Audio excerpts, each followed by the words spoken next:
Thank you for coming to the Bigwigs show. No worries, thanks for having me, man. Now we've got a lovely guest on the show today, Chiedu. Yeah. Thank you. Do you want to introduce yourself? My name is Chiedu Oraka, aka the Black Yorkshireman. I'm just a rap artist from the city of Hull, basically. Oh, nice. Yeah, man. We'll dive straight into like the success, the failures, the obstacles. So can we just start in how it was bringing up in Hull? In terms of what, like being a rap artist, or just me? Just you as like general? A little kid sort of thing, growing up in Hull, like just starting from when you was little. Yeah, man. Good times. Grew up. My first house, to my recollection, was down a street called Auckland Avenue, which is just off, depending where you're looking, Inglemeyer Lane or Cott Road, basically. And then I moved on to the estate, North Hull Estate, the place what made me, in 1993. So yeah, it was good, man. I went to Ensley Primary, which is on Inglemeyer Avenue. And then I went to St Mary's College, which is obviously on Cranbrook Ave. And yeah, it was good, man. Like just a typical council estate kid growing up, playing block, playing Realio, playing off-ground tig, playing Kirby, climbing roofs, climbing trees, getting chases, playing knock-off ginger, throwing stones at windows, throwing stones at cars, just your typical sort of scally, do you know what I mean? Playing football on the field, playing football on the street.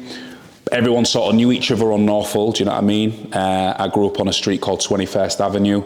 So I was often on 21st Avenue, often on Endike Lane, Greenwood Avenue, just the spots, nicking from the shops, do you know what I mean? Yeah, man, it was all right. Obviously, there was some trials and tribulations. You get into a few scrapes, don't you? A couple of scraps and things like that. But yeah, man, like, it was all right. My childhood was good, do you know what I mean? Mum brought me up, single mother, grew up with a big sister and a big cousin.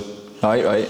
So a house full of women, do you know what I mean? So I was quite spoilt in terms of housework and obviously they just mothered me, do you know what I mean? Like made me a bit of a wimp, to be honest with you, at first, do you know what I mean? Grew up around women, like no men in the house, do you know what I mean? So I sort of had like, yeah, man, it was just fun. It was fun. I can't really complain, but I do wish there was a male in the household, I'm not going to lie. Yeah. Was there ever any time where there was like a figure? Nah, I don't really know my dad. Well, I don't know him.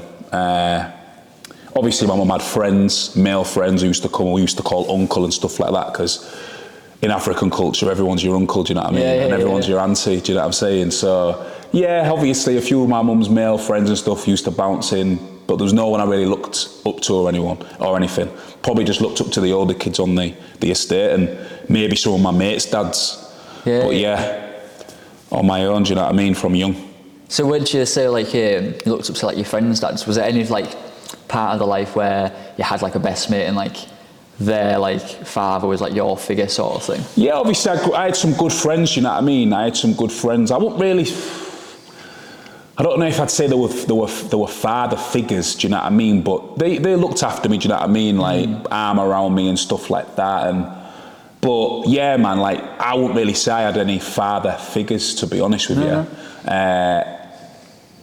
Not really that many male role models. Maybe a few teachers who sort of again put an arm around me. But again, I was just out here navigating this mad life on my own. Do you know what I'm saying? What was it like having a big sister then? Or was you like close? Yeah, me and my big sister are really close. Do you know what I mean? She's like the voice of reason.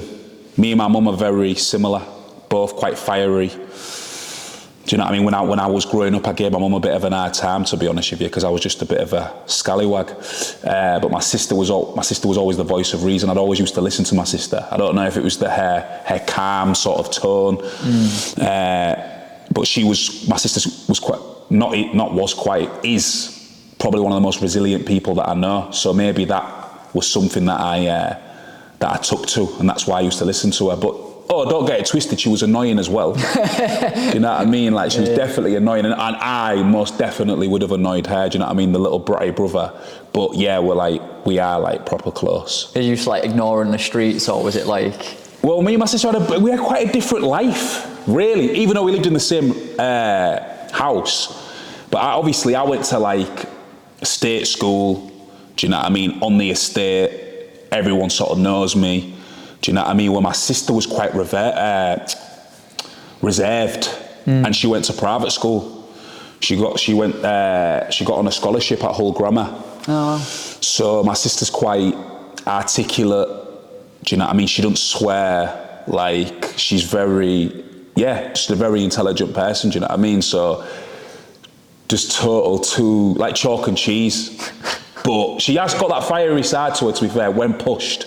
But it takes her a very long time, do you know what I mean? So we're just like chalk and cheese, me and my sister. Yeah. Definitely. So what was your mum going through then at the time as well, with obviously raising both up by herself? What was she, like, full-time? Yeah, my mum was full-time. Like, the first job I remember my mum ever having was, she used to work at a care home on Pearson Park.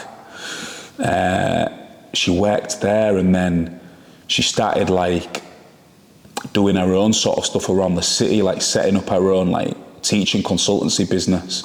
And then she also worked for like the Race Equality Council with my uncle Dennis. And then she worked for Brands Home Women's Centre as well. So she's done bits. My mum's done a lot for the community, especially for ethnic minorities. So I think that's why I get my passion from her, to be honest. Yeah. And obviously she was battling herself, like I say, being like an African woman on a white estate with 3 kids that she has to look after, no help. Do you know what I mean? She had her own struggles. Again, a very resilient person, a very hard-working woman. Do you know what I mean? And I owe like everything to her, really. Yeah. So you were born in Hull? Yeah. Do you ever, is there like family back over in Africa, like you go visit like often? I ain't been to Nigeria for a long time. I ain't been to Nigeria since, I reckon I was in like year 7 or 8. So I need to go back. Do you know what I mean? I'm meant to be going this December, but I don't know if that's happening. But I do need to go back, man, definitely, because I feel like I'd have a different experience now I'm older. I mean, back then it was fun. It was definitely fun, but I feel like it'd even be more fun now I'm older. Yeah, it's mad. So what sort of like hobbies was you into when you was into like your childhood, like when you was at your high school and like college? I was like football mad, really. Football mad, to be honest. That was probably the only real hobby I had growing, like from like 8 or 9 till about 15. It was just football and boxing as well. I started getting into boxing and stuff. Right. So yeah, they were like my 2 main hobbies, and then obviously I picked up the rap at about 15. Oh, nice. 16. Did you ever go to like football games, like have a team that you was like real like supported to? Oh, like, come on, man, I'll show you it now, bro. What, I did the wrong arm. I'm a Newcastle fan, so yeah, they were my team. 96. I started supporting Newcastle when Alan Shearer went there from Blackburn Rovers. Yeah, Newcastle United, for my sins, they are my team, but we're doing sick at the moment, so... Did you have like touring? Did you have like what are they called? Like tickets, like year tickets, where you just go and see them? Nah, I could never afford a season ticket. Obviously, I've been to see Newcastle a lot of times, but I haven't got a season ticket now. I'm not that wealthy yet, and I was never that wealthy growing up either. And plus, it's pretty far. It's like what, 2.5 hours. Yeah. So yeah, Newcastle was my team, man. Yeah, I loved them. Still do. Nice. Was you ever part of a team yourself? Yeah, I played for loads of teams. First team was Fairbank. Fairbank, and then I where did I go after Fairbank? Greenwood Boys. Played for Greenwood Boys for a while, to be fair. Anyone who's from North Hull should know about Greenwood Boys. Then I went to Orchard Park. Then I can't remember, Cherry Burton maybe. Then St Andrews. Then Cott. And then the team I'm at now. Yeah, which team? Alton Price I play for now. Oh, nice. Up the price. Do you know what I mean? Up the price. The Price lads. Yeah. I've been there for 11 years at Alton Price. What did you play as? What was your... I'm a striker. Striker? Yeah. So, yeah, man, football will always be a part of my life, man. I love it, do you know what I mean? I love the social side. I love the physical side as well, just keeping fit, do you know what I mean? So, it's a good crack. Yeah. With your boxing then, what was your passion with that then? Yeah, man. How far did that go? So at very, very limited level, mate. Like I didn't even fight because of my eyes. Got my eyesight, failed my medical twice. But I was in the gym for about 4 or 5 years, mate, just training like everyone else, do you know what I mean? Like very welcoming community, the boxing community. Well, St. Paul's anyway, big up St. Paul's Boxing Club, do you know what I mean? Like met a lot of good people there and still mates with quite a lot of them now. So yeah, man. Yeah, I feel the community in the side, the sports. Yeah, definitely. Like sports played a massive part to me. Like love sport. Do you know what I'm saying? What was it back then like? Because I know nowadays, like the sport games, I think developed so good. Like in Hull, there's like 9 MMA gyms. There's like there's so much going now. But what was it like back then? Oh, the MMA wasn't even a thing back then. Well, it might have been, but I didn't know about it.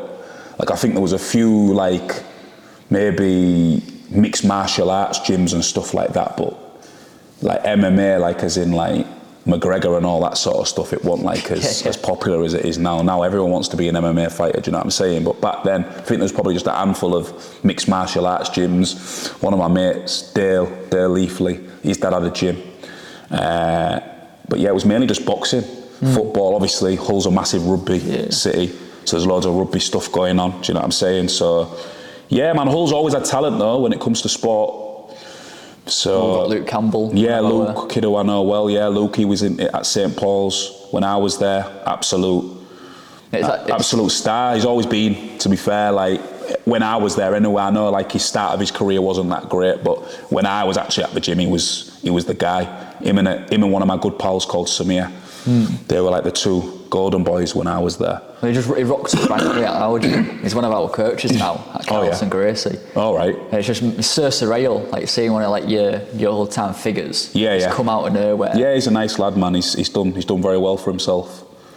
So going to the rap sort of game. What was your intentions with that then? How did you get involved with all that? So for me, it was all a mess about at first. I'm not gonna lie. I didn't think I'd be where I am now when I first started. I met a man called Danny Craft. He was rapping. I used to spend a lot of time with him. And yeah, man, he was very good, do you know what I mean? Like, and I never really heard anyone from Hull rapping. So when he was doing it, it was a bit mad, and I was just intrigued. And he was like, "Oh, why don't you give it a go?" And I did. Do you know what I mean? I did, and probably the rest is history. At first, it was a bit mad. Do you know what I mean? I was rapping in an American accent and stuff like that because that's what I was used to hearing. But obviously, it just developed and developed and developed. And yeah, I'm still here now. Like it's definitely over 10 years, probably over 15 years, probably. Me being doing this. So nice, thanks. Yeah, man. So when you was at school, what sort of like how well did you do at school? I was rubbish at school, man. Anyone who's watching this, I know that people who see me in the position that I'm in now can't believe it. Yeah. Because I'm a total different person to what I was at school. Academically, I was poor, which is mad because my mum's so intelligent. My mum's got a master's degree. My sister's a solicitor. Do you know what I mean? Like high-flying solicitor, private school education. Do you know what I mean? Like naturally bright people. Yeah. Where me, I don't know if I wasn't bright or I just didn't apply myself, or I don't know if the education system catered for someone like me, which I think was probably the case, to be honest. Like I say, I was always good at sport. Sport was the only GCSE that I got, PE. I got a C in PE, got a D in English, I think. And yeah, I don't want to speak about the rest because they were rubbish. What was the behaviour like then when you was in class? Did you just like... I was a nutter, mate. I was a nutter in school. Mad, like crazy. But for some reason, some of the teachers always... I don't know, like I have to sort of... I always say I put a lot of my successes to Mr. Davidson because I feel like he was one of the only teachers that believed in me at St. Mary's. I think a lot of them ripped me off, which was probably right because I was a bit of a twat. Do you know what I'm saying? I'm allowed to swear, right? Yeah. Yeah, I was a bit of a... I was a bit of a twat. Do you know what I'm saying? Like just destructive behaviour, me and my guys at school. But I loved school. I'm not going to say I didn't, but the reason why I loved school was for the wrong reasons. I loved school because it was like a youth club to me. And Mr. Davidson, he really fought hard for me, especially in year 11, because basically St Mary's kicked me out just to do, well, they kicked me out for me just to come back and do my exams. And the year after, St Mary's was turning into a sports college, and obviously he knew that I loved sport and stuff, and it was touch and go whether I was allowed to go back to the sixth form because of my behaviour. Do you know what I mean? They didn't think I'd be able to A, handle the work, and 2, be able to behave. They didn't trust me, and to be honest with you, I don't blame them. But Mr. Davidson fought for me. He used to speak to my mum quite regularly, and yeah, man, the rest is history. Do you know what I mean? I ended up getting a degree, which I know a lot of people at St Mary's, teachers, and probably kids I went to school with, can't really believe that because I wasn't going on like that at school. Do you know what I mean? I was just an absolute pain in the backside. You said something really interesting, like the youth club side, like the social aspect. Yeah. What, like, dive into that, like, what was it like? You just like literally went there, just look forward to like seeing your mates? Seeing my mates, you know what I mean? There was a big gang of us, do you know what I'm saying? Like, and that was it. Go to the social area, listen to music, see what's happening, maybe flirt with the girls, like, take the mickey out of each other, because that's what it was about, school. That's all it was about, playing pranks.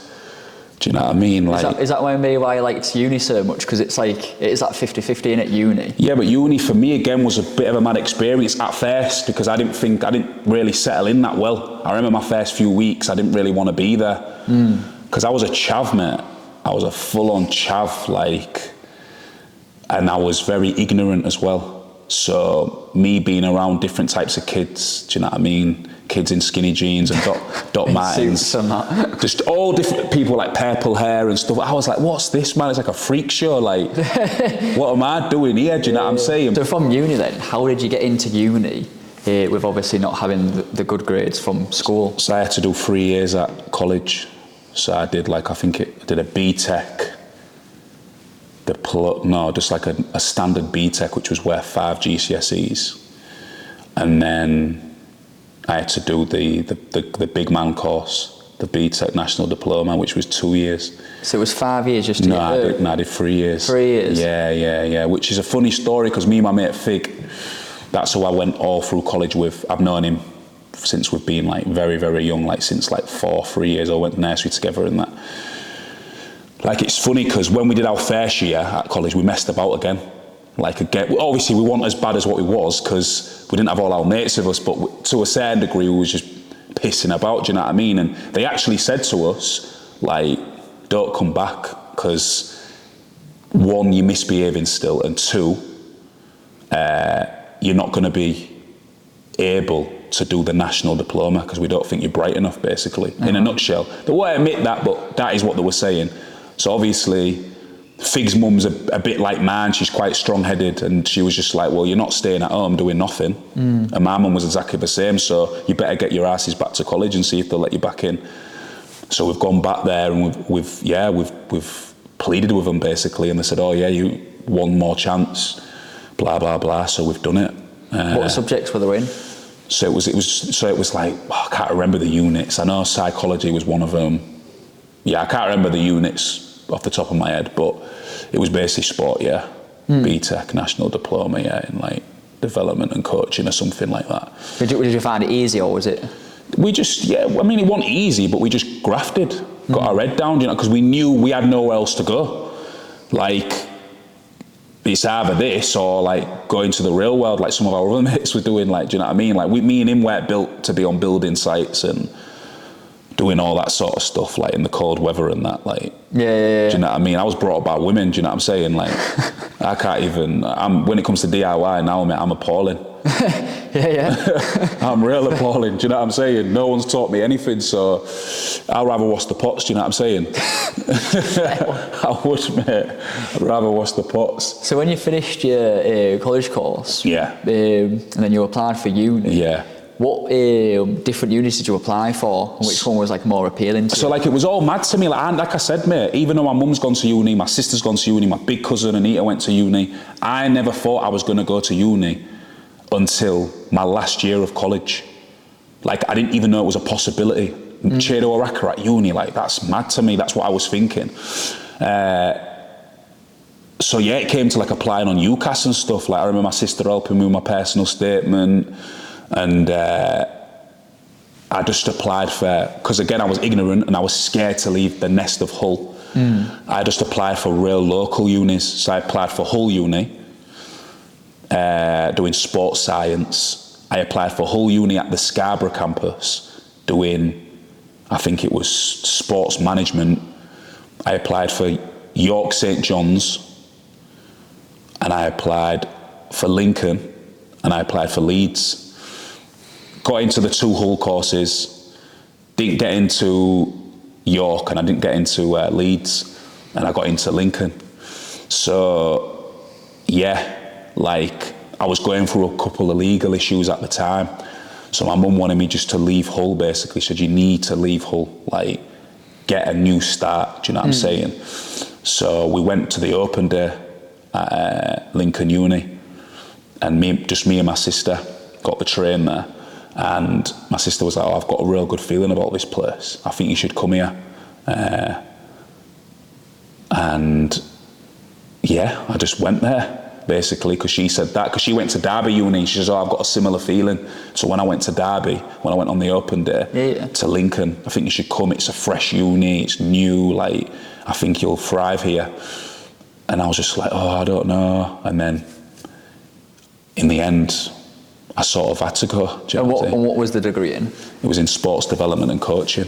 Oh, nice. And was it, how many long? It was 3 years. 3 years. So you went straight on to the degree as well? Went straight on to the degree, mate, which was hard for me. Like I say, like me settling in was hard because I'm used to being in Hull and there's all these weirdos, do you know what I'm saying? Doc Martens, yellow hair and all that crazy. Like, I didn't think I'd meet people like me. And then I remember being in the admissions queue, and I'm just there, man. And then like, I just see kids like who were sort of, obviously you size people up, innit? People who are wearing similar clothes and yeah, man, I'm so lucky I met a group of good lads. So big up the Court 6 man, them, like they're my guys forever, for life, all from different pockets of England. Nice. Do you know what I mean? Like, I don't think they understand what they did for me, because they did a lot for me, man, in terms of just, I was a very different kid before I went there. Do you know what I mean? Like I said, I was ignorant, but then I'm able to go to places like Birmingham and Essex and Bedford and Leicester and Rotherham and Barnsley, and just seeing other places, do you know what I'm saying? And it was the best thing that ever happened to me. So if you want to tell us like about your songs that you've written, maybe go into the one that means the most about yourself, like the most meaningful. I'd say the most in-depth song I've gone in mostly about myself is the trials and tribulations of CEO. So I like break down some things that have happened along my journey. Do you know what I mean? Me going to prison, one of my friends getting stabbed, me getting beaten up really, really badly, where I thought I was gonna fucking die, to be honest. Maybe I'm milking it a little bit, but it felt like that at the time. And then it goes through like how I sort of turned it around, sort of. Yeah. So yeah, I'd say the trials and tribulations is the most in depth I've gone in about myself, definitely. So if someone didn't know you, wanted to know you, yeah, go listen to that. Go listen to that first. Do you know what I mean? Did you ever like break down when you was like going through all like the hard times, like writing it down on a piece of paper? Nah, not really. Or did they even get like emotional about it? Didn't really get. I was just like, it was just on aeroplane mode, I think. Like just not aeroplane mode. Is that the way? Just coasting it. Do you know what I mean? Not really thinking about it until like you're in the courtroom. Do you know what I mean? And you're looking at going to jail for a little bit of time, do you know what I'm saying? Like, I didn't really think about it until then. I think that's why I've got such a an appreciation for university. Yeah, So yeah. I feel like that sort of definitely turned my life around. Because if I didn't go to uni, I think I'd be a total different person. If I didn't go to uni, I would have definitely gone to jail, and for the second time, and yeah, probably just been a different person to what I am now. Do you know what I mean? Yeah. So is there any other songs that have like really like took a toll on you, where you're looking back and you're like, oh yeah, that was the song, like sort of like feels like it's almost made you. Well, I'd say the song that sort of made me was a song called Darcy, which I did with my my guy D's Kid. I think that's the song that put us on the map in terms of industry, interest, just national success. Do you know what I mean? Yeah. What was behind the scenes then? What was going on, like writing that? That was one of the most easy songs I've written. Do you know what I mean? We both wrote it very quick in his bedroom in Orchard Park, recorded it, and the rest was history. Do you know what I mean? Like, Yeah. at the time, there was nothing really like it. Like, it's like a funky house sort of beat, funky house like grime sort of beat. No one was making funky house then. Do you know what I mean? The funky house days was when I was at uni, like '08. Do you know what I mean? So we sort of revived it, brought it back, quite cheeky with the lyrics. The hook was the hook. People don't know what a hook is. That's a chorus. It was quite catchy. Yeah. These kids, everything was perfect about that track, but we didn't plan it to be. Like I say, we wrote it quick. Like the hook, I'm sort of singing on it, and I remember doing it, and Deezy was like, "Oh, that's sick," but I felt uncomfortable because I wasn't really used to doing that sort of music or that sort of style. Sorry. Yeah. Just did it, brought it out. People loved it. Do you know what I mean? It's got over 3 million streams on Spotify alone. Do you know what I mean? Got played by everyone. So, and then yeah, that's what got us into like label meetings and stuff like that. So, yeah, that's probably my defining song. Do you know what I mean? Did really well for us that. So then you was featured with someone else. Is there anyone you'd like to collaborate with? Yeah, man, there's a few. I'd love Like to the do. ones like proper like. Yeah. I'd love to have an album produced by James Blake. Yeah, right. I think that sounds sick, to be honest. In terms of artist wise, probably Skepta. Yeah. Yeah, I think that'd be sick. I think me and him together, back to back or something. I think that'd be hard, to be honest. Who else would I love to work with? I'd say like someone like Lauryn Hill. That's a bit far-fetched, but her album, Miseducation of Lauryn Hill is like one of my favourite albums ever. Right. Like prime Lauryn Hill would have been mad. Yeah. Obviously people like Tupac, R.I.P., do you know what I'm saying? One of the best to ever do it. Aaliyah, R.I.P. Sweet voice. Yeah, man. There's loads. There's loads I could touch on. Do you know what I mean? Like, yeah. Is there any like industry where it's going now? Is there any like rappers you look at now and you just get cringed by it? Everyone, mate. Everyone. The industry and the game's fake. It's false. There's definitely some talent. Do you know what I mean? There's some sick rappers. I'm not going to even lie. There is, but there's a lot of trash as well. There's more trash than good. Right.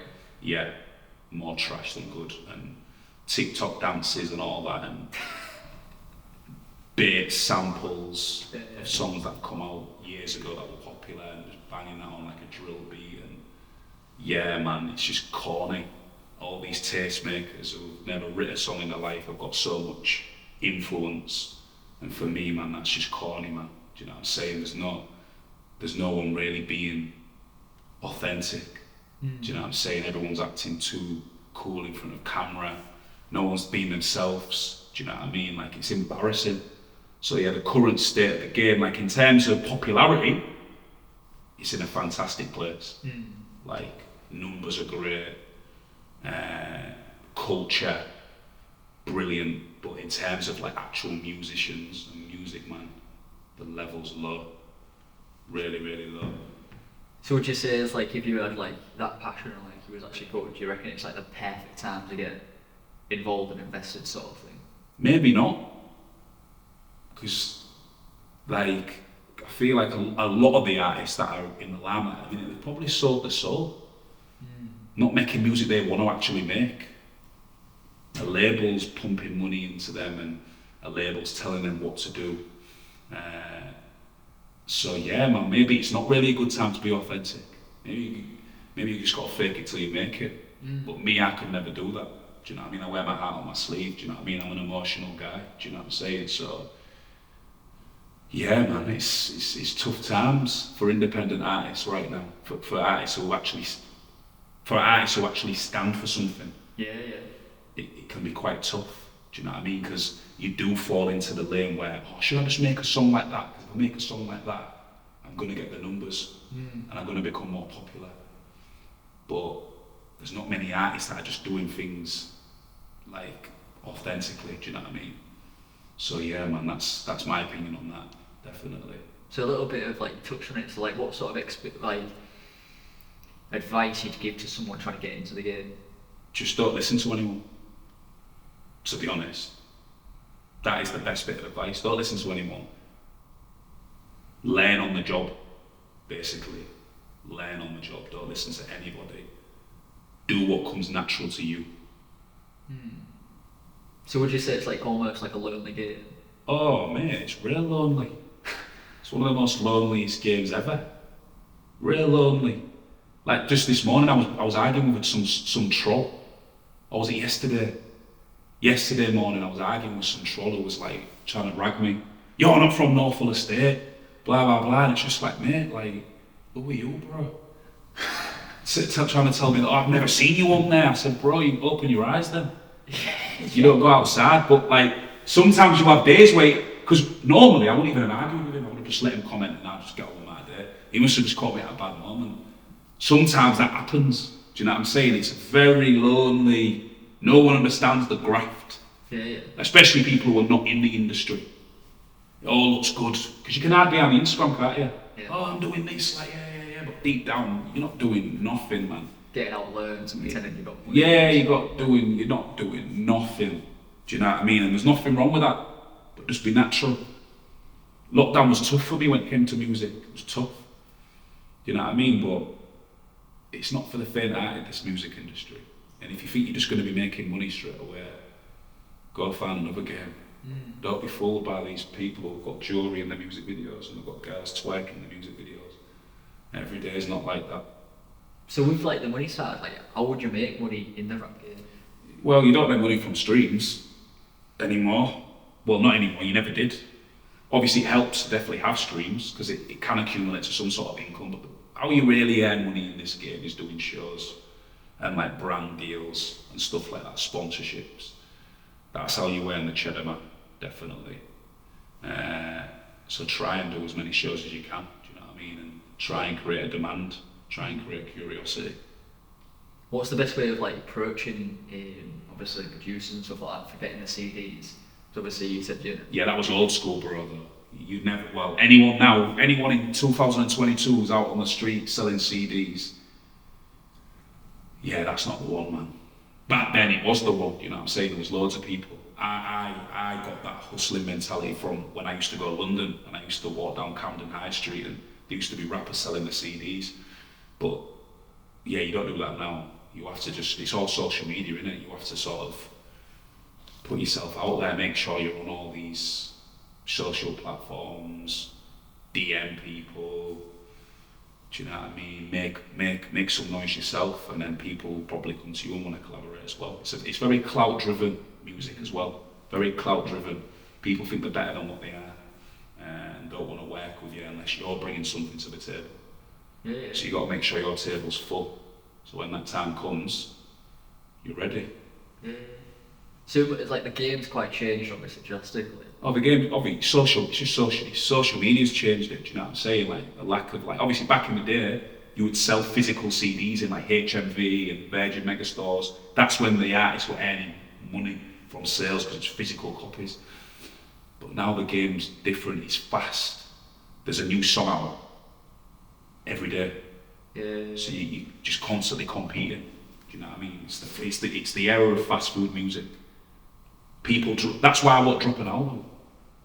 What's the point of me dropping an album? I'm going to spend all this money promoting it, spend all my time writing my hardest bars, and then for people to forget about it after a week. Yeah. If people forget about people like Kendrick Lamar's album after a week, what chances the Black Yorkshireman got? Do you know what I'm saying? So I'm just waiting until the time's right. Yeah, it's interesting that. So what would you like rate like these like YouTube channels like the like Grind Daily and stuff like that? They serve a purpose, but they're just a money machine as well, innit? Like they've got their favourites. So like you could put a video on Grind Daily, but that shouldn't be right. No offence, you're not a rapper, are you? But just because you're paying, Grind Daily should be a privilege to be on there. Yeah. Now they just let any Tom, Dick and Harry on there because it's money. They're getting money. Back in the day, it was a privilege when they were raw and going out and filming people. But now it's all money. Obviously, it gives you that clout. Yeah, GRM, videos on GRM, and don't get it twisted. Big up Posty, the guy who owns GRM, because he's created a black-owned business which is smashing it. He is the game now. Do you know what I mean? But there needs to be some sort of quality control. So I've got nothing against it, but for me, I'd rather put my videos on my own music channel because then I can gain a proper following, not people who are just stumbling across my video. Yeah. So I've got nothing against them channels. Do you know what I mean? Grind Daily, SBTV, RIP Jamal, Link Up TV, Mixtape Madness. Brilliant, they've done excellent for the culture and they should carry on doing the work. But it don't really work for me. Yeah. So would you, like you said like before, like they're just like sometimes just in it for like the money sort of thing? Have you ever been like scammed by like these like people? Like where they like maybe promised you or maybe like said it like bigged it up and then like... Nah, no one scammed me. I've been scammed once though by this, I got my money back though because I complained to my bank, but sometimes you can pay for playlist placement on like independent playlists. And I paid this guy, man, on some, I think I brought like a drill song at the time, paid this guy like 50 quid. My man just blocked me. But like, took my money and everything. Did it through this thing called Cash App or something. So I just went to my bank and I got my money back, man. But yeah, that's the only time anyone schemed me. But you know what, I rate him, man. I rate his hustle, I rate that. I rate him, I do. But yeah, I got my dog back so he didn't win. So with like that sort of like people trying to scam and toxicity, is there any like things you've seen in the game where like the industry where you're like, oh, they're like the look of that or it's put you off certain things? Nah, like what the only thing that puts me off about the game, like I ain't seen anyone being mistreated or anything like that. Physically or anything. But what puts me off the game is just how fake it is, mate. It's just a very fake industry. And we're all trying our hardest to get acceptance from these people are just normal people. Normal guys, normal girls. Or some of them are put in there because they're pretty. They don't really know anything about music. Some of these A&Rs and stuff, yeah, you've got a decent little TikTok following or whatever, you're a pretty girl. But what do you know about my music? What are you going to do for my music? And we're all gagging to be accepted by these people who know nothing about the culture. It's fake, it's all about vibes, good vibes, like, oh, we're at these industry parties and that, selfies and that, oh, I'm doing that, you know, I don't care about that, I want to work, I just want to work. Put me in the studio, bang an instrumental on, I just want to spit bars and make good music with like-minded people. And I held my hands up, I was signed to a label, so I wanted to be accepted by the industry. And obviously I do to a certain extent, of course I want kudos, I want to be respected for being a lyricist, and a good person, but sometimes I deep it and I think, I actually don't want to be accepted by you, because you're actually a crank. Do you know what I mean? You know nothing about me, you just jump on what's hot. Everyone has like tastemaker in a bio or talent scout or whatever, but what talent are you actually looking for when there's so many talented people who are not getting the limelight because they don't have loads of Instagram followers? Or they don't get loads of YouTube views. But our songs are better than that. That's the thing, what annoys me about the industry. That's the thing. And that's why it's not for the faint-hearted, because that can really play with your mental health, that, man. If we're going to be honest, it can really play with your mental health. How can you find out the fit? Because there is a good example actually. There's this Instagram where it's got quite a few followers, but the engagement is really bad. Then it's fake. And it's people, but people who buy followers, you've got something wrong with you. It's embarrassing. It's embarrassing, man, because you get found out. Because you buy followers, but you can't sell out a show. You buy followers and you can't even sell your merch. You buy followers and we look at your YouTube comments and it's just real random stuff that's got nothing to do with your music video. Yeah. You buy, you've got 60 million views, but you've got 2 likes on your YouTube video. You've bought views, bro. Do you know what I mean? You bought followers, say if you do some work for us, we'll expose you. Oh, I nearly got exposed the other day, to be fair. Actually, talking to that, because I do get about, I try and hustle, try and speak to people on Instagram. Tried to speak, I thought I was speaking to some editor from the Fader, big publication. Yeah. Proper, mate, he nearly got me. Nearly got me, but I was thinking, nah, because the Fader's massive. And I'm alright, and I feel like I deserve to be in the Fader, but it'll be a bit harder to get in the Fader than what this guy's like. Yeah. He's egging me on here, stroking my ego. And then he just said something when I just knew it was fake. He was just oh, you know what? We don't normally ask for payment, but can you give us some money? Blah blah blah. And I was just nah. Yeah. The game's mad, bro. The game's, trust me. The other way around. Yeah, trust me. Just be careful of these shysters out here. Since obviously we're talking about the songs that are meaningful and give you a great meaning, you've dropped a song just today. Yeah. With your brand new music video. Yeah. So do you want to talk about that? Yeah, so I've just dropped the video of a song called No Love to Give. It features a local artist from Hull called Rookin, and it's produced by an Irish producer called Sabacal. So yeah, man, it's just a song about heartbreak. No, nice. So what was the meaning through the video? Is there any because obviously you were saying that you put great input. Yeah. You were saying that you chose the location. Yeah. Well, yeah, it was a song about heartbreak, but I didn't want it to be too corny and get sort of a female in there and me pouring my heart and knee sliding in the rain. Do you know what I'm saying? It's not really my vibe. So it was just a simple video, man. Literally, the director, Luke Hallett, I've worked with him before. We've got a great relationship. I just said, bro, I just want to do something real simple, something quite reflective, something quite somber that reflects the mood of the song. So we just went to loads of locations, met up with a few of the lads, and literally, that was it, man. Everything looked sick.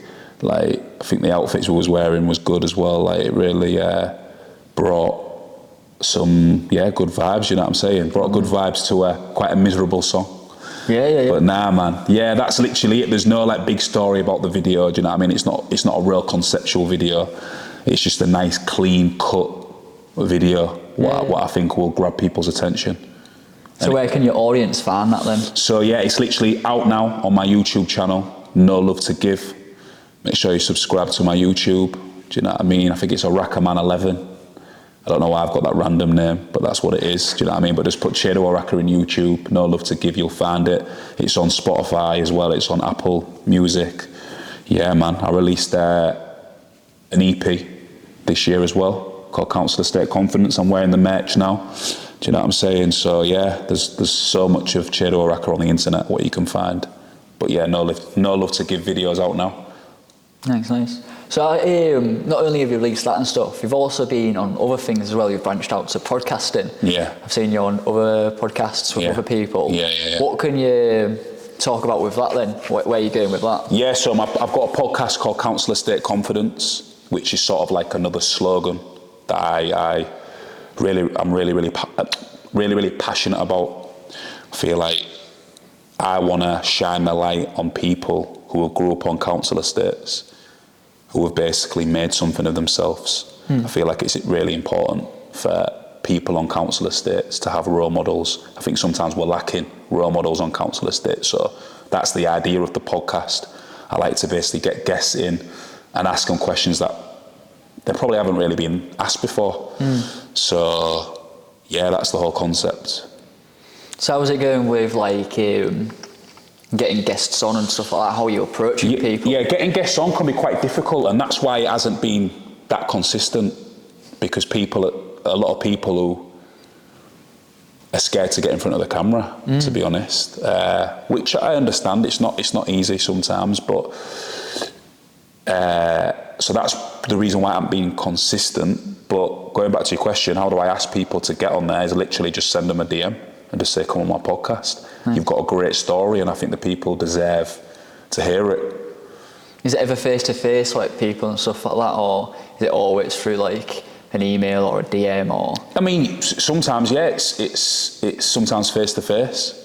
If I know them personally, I've got someone actually now who wants to get on an episode. A boxer called Sonny Taylor. He grew up on Norfolk, so he'd be a great guest. He just actually messaged me saying he wants to come on it. So let's get to work. Do you know what I mean? Like, I'm just trying to shine the light on the forgotten people, and I feel like the working class people are normally the forgotten people, and they've got the best stories.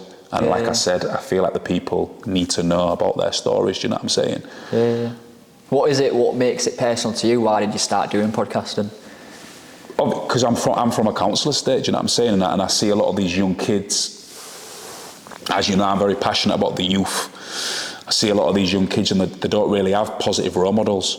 I never really had positive role models growing up, and it's still the same on there now on my estate. So that was the main influence to making this podcast, because I just want kids from deprived areas to see that there is people out there from a similar background to you succeeding. So let this be your inspiration. Yeah. Nice. That's good. So so I think that's everything from myself. Yeah. Brilliant questions, brilliant answers. Yeah. Thank you for being a part of the No worries. Thanks for having me. Thanks for having me. I love what you're doing. Anything you want to promote? Anything coming out? Like I said, No Love to Give video out now, so go watch that. Make sure you go stream my EP, Council Estate Confidence. Make sure you follow me on all the socials. I've got this merch for sale, which is available on my Bandcamp. So yeah, man, peace. Thank you.